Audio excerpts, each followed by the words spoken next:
I am playing with black, as you know, Lucky Billy is my nickname. d4, knight f6, we go banco, my favorite one, and the opponent is playing b6.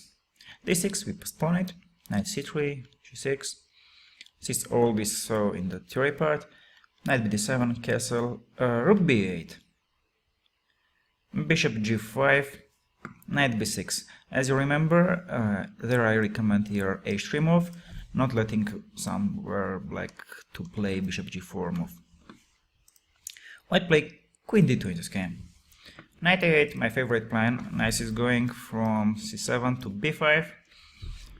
Bishop h6 is not possible because after bishop h6 white will lose a pawn. So in the game white played rook a b1. Knight e7. Bishop h6. Yeah, white is changing our strong bishop on g7, but they are at the same time losing some tempos.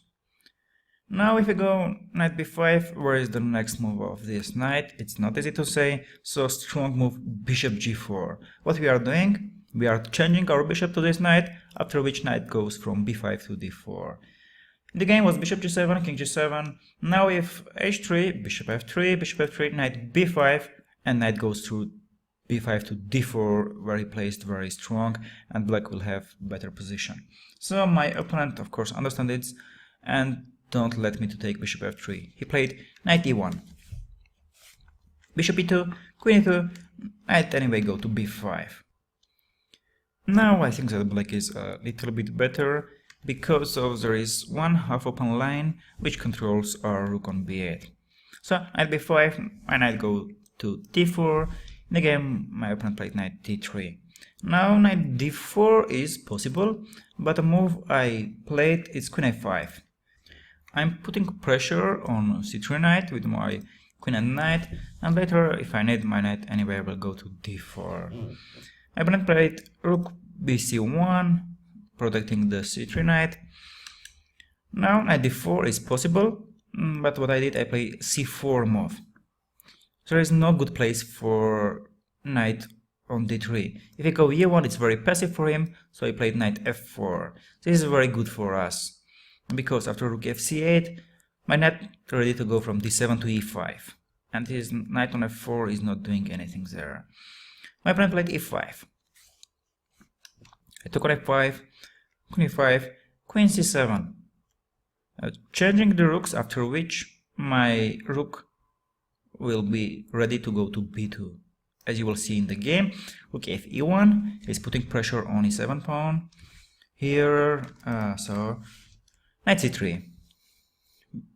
Now if rook c3, rook b2 will be, so I took with pawn, rook b2. It's good that he cannot take on a7 because of f4 is hanging, and if he take on queen, my queen, rook c7, and my rook is protecting e7 pawn. So after rook b2, his a2 pawn is hanging. What he played, he did a4, but now there is a small tactic. Queen e5, rook e5, and pause the video if you want to find it. Cool, rook f2. So after king f2, knight g4, I am on one pawn up. My opponent played king g3, knight e5, and soon I won. The important moment of this game, it was after queen d2, I played knight a8, and here is bishop g4 move. Said I want to change my queen to his knight, after which my knight from c7 will go to b5 and d4. There is one half open line that controls our strong rook on b8, and here black is a little bit better. So let's move to second game.